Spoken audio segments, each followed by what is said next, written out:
Hello, welcome back to our motorhome channel. This is part 2 of our NC500 epic trip in the motorhome. So as we left you last time, we were still at the Falkirk Wheel in Falkirk. So after that we drove up towards Inverness,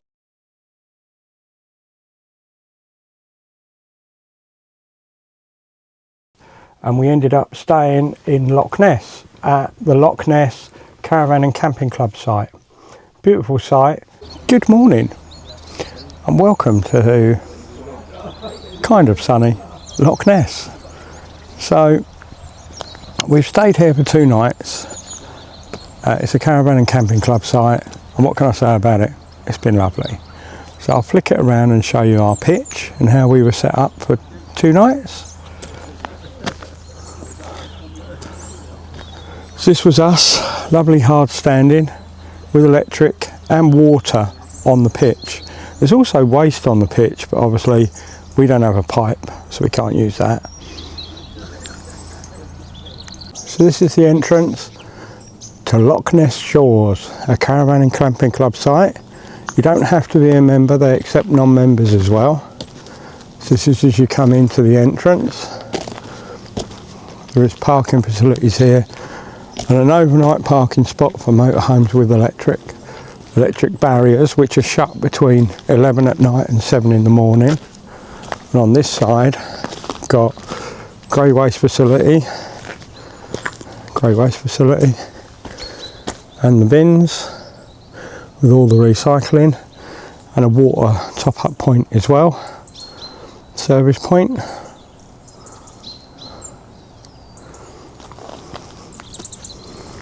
And then this is the entrance and reception.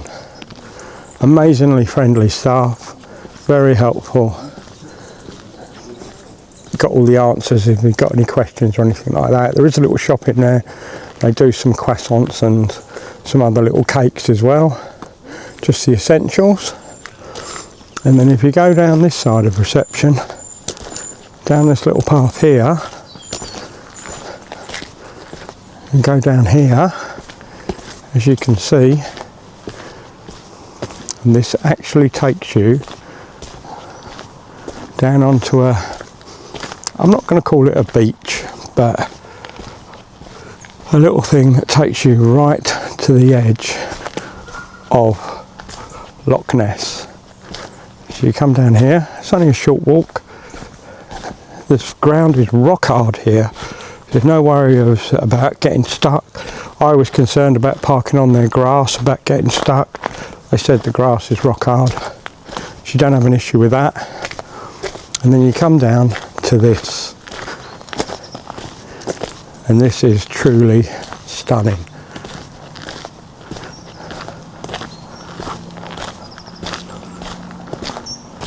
Because this is Loch Ness. Now Loch Ness was one of them things that was on my bucket list. I'd always wanted to do it, and I can honestly say I have now. So this is Loch Ness. And even though I've seen loads of television programmes and all sorts, it's quite shocking at how big it is. To me anyway.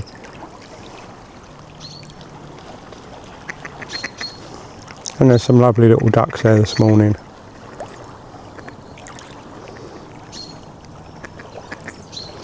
All in all, my review for this campsite.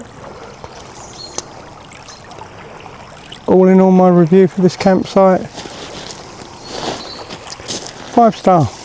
Honestly, we couldn't ask for anything better. It's not necessarily the cheapest. It was £41 with electric on a hard standing. If we'd have gone on the grass and had no electric, which we could have, it would have been cheaper, but because we're not sure what to expect for the rest of the journey, we decided to just keep everything topped up for now and then see how we get on. But yeah, really like this campsite. And you know me, I'll see you all in the next one. Ta-ra. This is a view from the top of the campsite, and this is Loch Ness. Keep watching, we might see Nessie, you never know. But look how calm it is today. There's no wind today, but as you can see it's very misty that side. And as I pan round, blue skies that side. Here's your Elson Point, standard chemical toilet.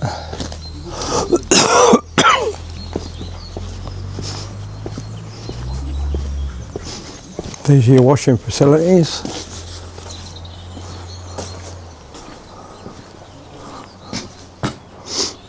And a disabled toilet,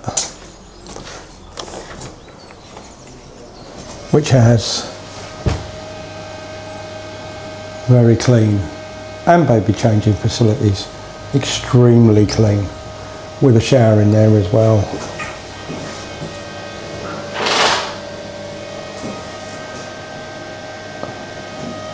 And then at the other end there's more dishwashing facilities. Ladies, gents. I'm not going to film in there. As you can see, sinks, standard. Lovely clean toilets. And at this end,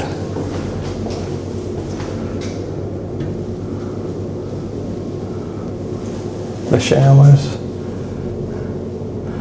And these are the type where you haven't got to press the button.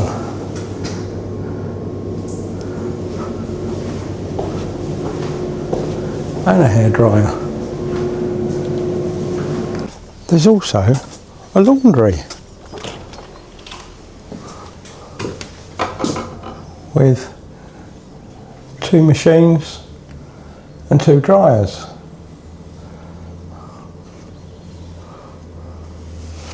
With 2 sinks as well. Again, extremely clean and very tidy. We left Loch Ness. We didn't see Nessie, unfortunately. Drove up to Inverness.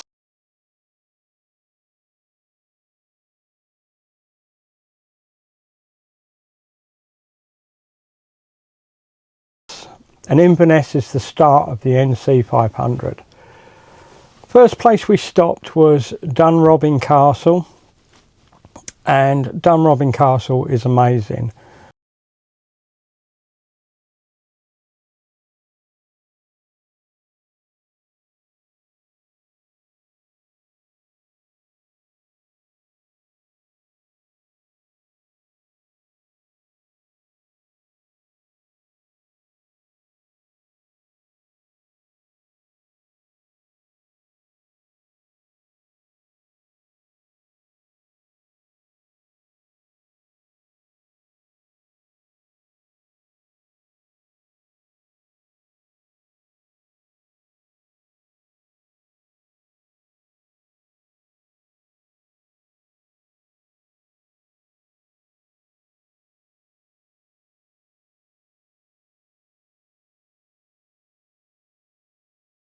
We did have one issue at Dunrobin Castle. The gardens are much lower than the actual castle, and because Jenny's mobility is not the best and she walks with a crutch, steps are one of the hardest things she has to deal with, so we decided not to do the gardens. But we took some photos, which you've seen in the video anyway. Beautiful place, absolutely stunning. From there we drove to a place called Helmsdale. Now Helmsdale is a little fishing village. It was recommended to us on one of our other social medias. So you can park on the harbour, and it's a donation. Now I've always been a bit wary about giving donations because you never know where the money's genuinely going, but this one was different. So there's a model of a lifeboat with an honesty box on it, and the donations go to the RNLI, which I really approve of. So yes, we put the donation in the box. I'll put a picture on of what that looked like here.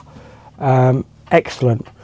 So we went to the local pub for an evening meal. We were going to have a chippy tea, but when we went to the pub, they said to us that the chip shop wasn't as good as it used to be. Although it's got really good reviews, apparently it's gone downhill, and some of the reviews prove that as well.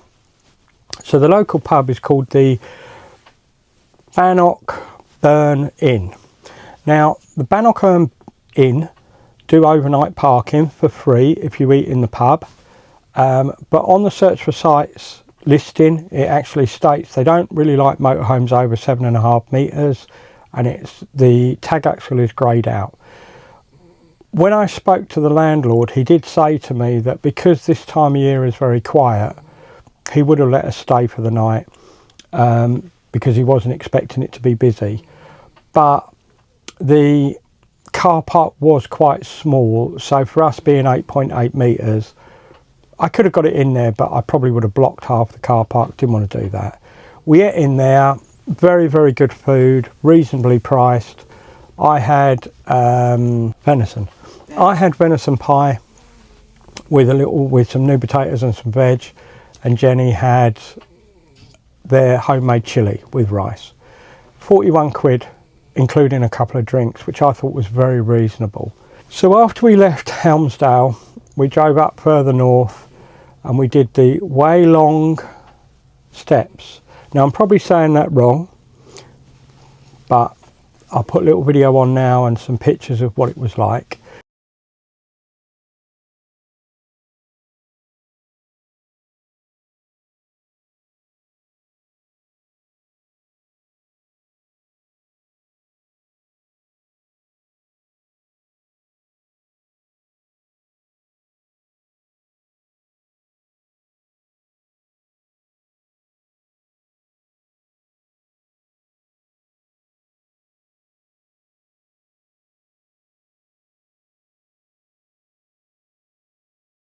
Now we already knew that we wouldn't be able to do this 100% because there's a lot of steps. We got about halfway, that was enough for us. Beautiful, absolutely stunning place. Well worth a visit if you're going, if you're heading up on the NC500. Would recommend it 100%. The only downside with it, the car park was extremely small. There was 5 vans when we got there and we managed to squeeze in, but it was very, very small, very tight. And again, there's an honesty box and a welcome book, which was lovely. We filled the welcome book in, we gave a little donation to help with the upkeep of it, but well worth a visit, well worth a visit. Now then from there we drove all the way north to John O'Groats. Now, John O'Groats is a stunning little place. It's so picturesque. And unlike, as I've been told by others, Land's End, you don't have to pay to have your picture taken with the sign. So we took some pictures of the sign. There's a little shop there, which is the last shop in Scotland. So we went in there and bought a couple of things, including our new little friend. And we also went to the last pub in Scotland, which was quite novel. Lovely little place, really enjoyed it. Spent a couple of hours there. You park in the car park and it's a pay and display, and it was £3.50 for all day parking. There is a campsite there, but we decided we didn't want to stay there. I've been told it's quite reasonable, but I can't comment 100% because we didn't stay there.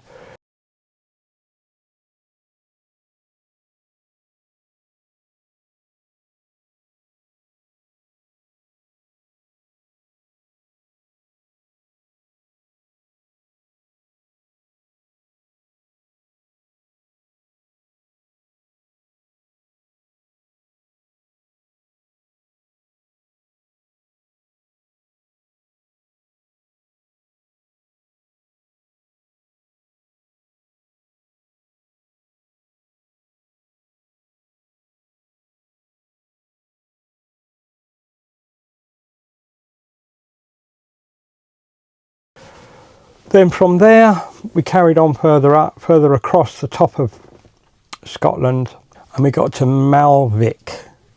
So we stayed in Malvik Bay caravan park, which I'm going to put a review on of it and show you how it works. Good morning, welcome back to the channel. So, still on the NC500, and this is the view that we woke up to this morning.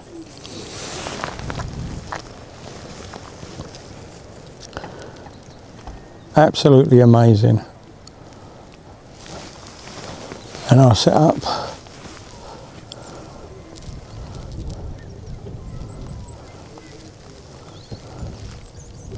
so every pitch has electric, water and grey waste. So this is the stopover we stopped at tonight. As you can see, Melvick Bay Caravan Park. So tourers, motorhomes and camper vans. This is the entrance, and look at that view. Absolutely stunning. So when you arrive, if you scan that QR code, you can book a pitch. It was £35 for the night. That includes water, electric hookup, chemical emptying point, toilet, showers and rubbish. All you do is open the gate. Dogs are allowed as well, and that's so you just open the gate yourself, let yourself in once you've paid, and you get a confirmation, and then shut the gate. And this is the drive down.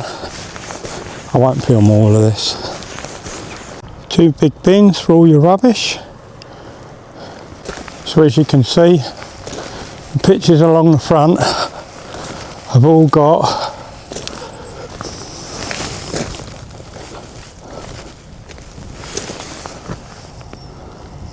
lovely little stone walls marking out the pitches. And if you get one of the pitches at the front, which we did,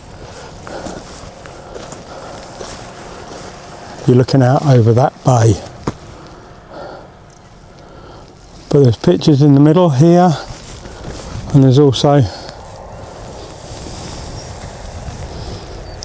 pitches here. Like I say, every pitch has got electric, water and grey waste. So this is the chemical emptying waste and grey waste, with a tap to wash your butt container out. Here are the toilets and showers. So this is what the toilets are like. So you get a sink, toilet,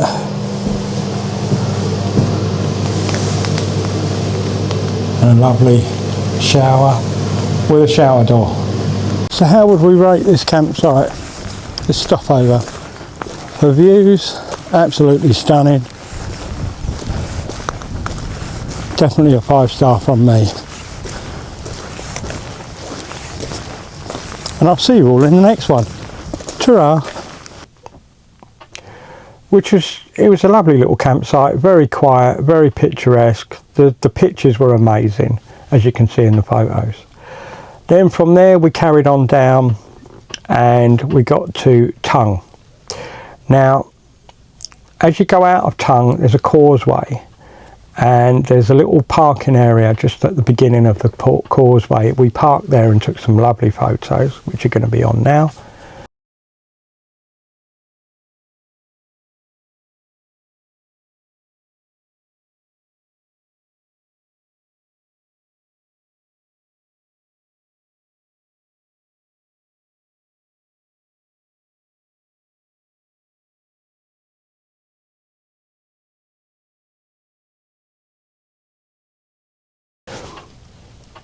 And then we carried on.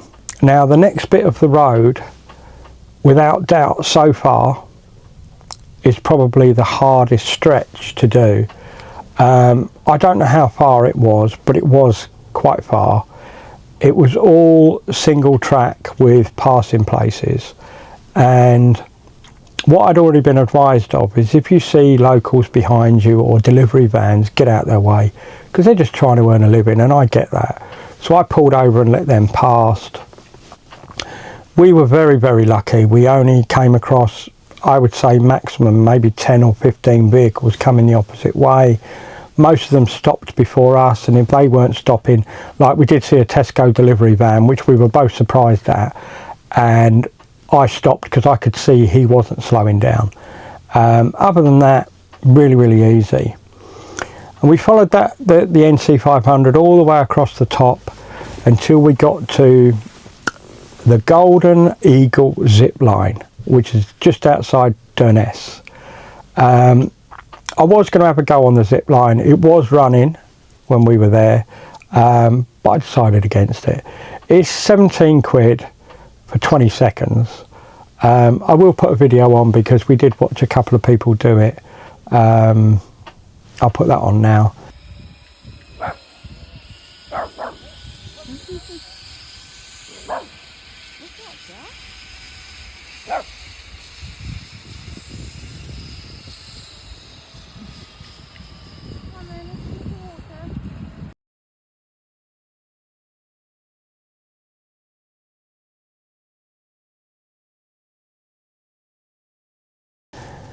But yeah, it was lovely to see. The beach was absolutely stunning.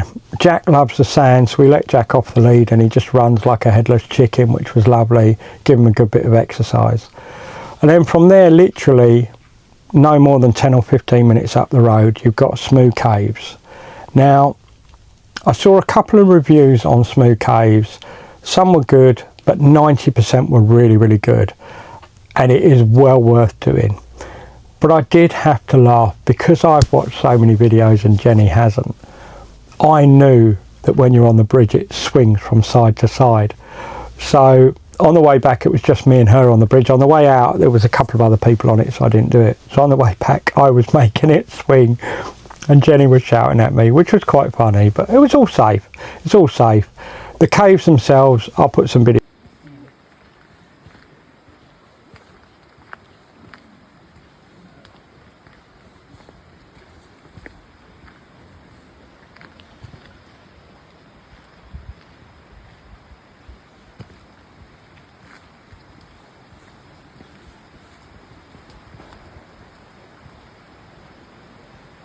Right.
Yeah. I know. Because, no.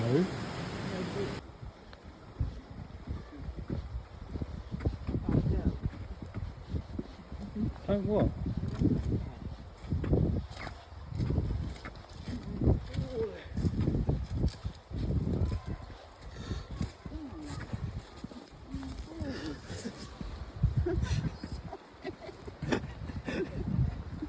It's worth it.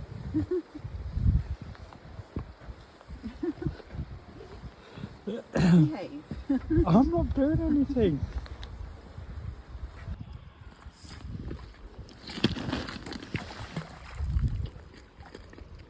Videos on now for you to see. Absolutely amazing. Really, really well worth doing it.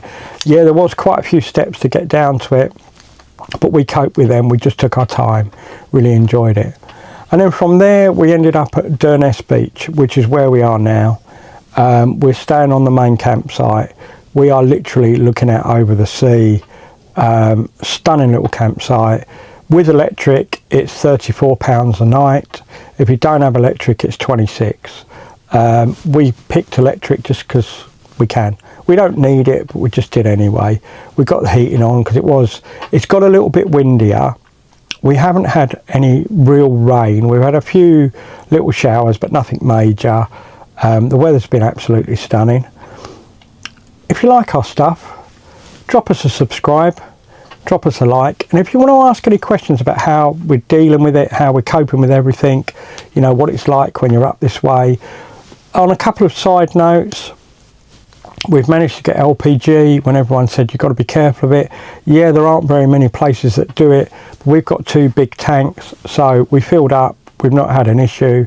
There seems to be quite a few places to get diesel, so we haven't struggled with that. The campsites, you know, we've stayed on mostly campsites at the moment, other than the one at Helmsdale. So we've managed to get water, drop our grey, do the toilet, so we've not had an issue with that. But yeah, all is going well. So please drop us a subscribe, drop us a like, and if you can comment, we'd appreciate it. And you know me, I'll see you all in the next one. Ta-ra!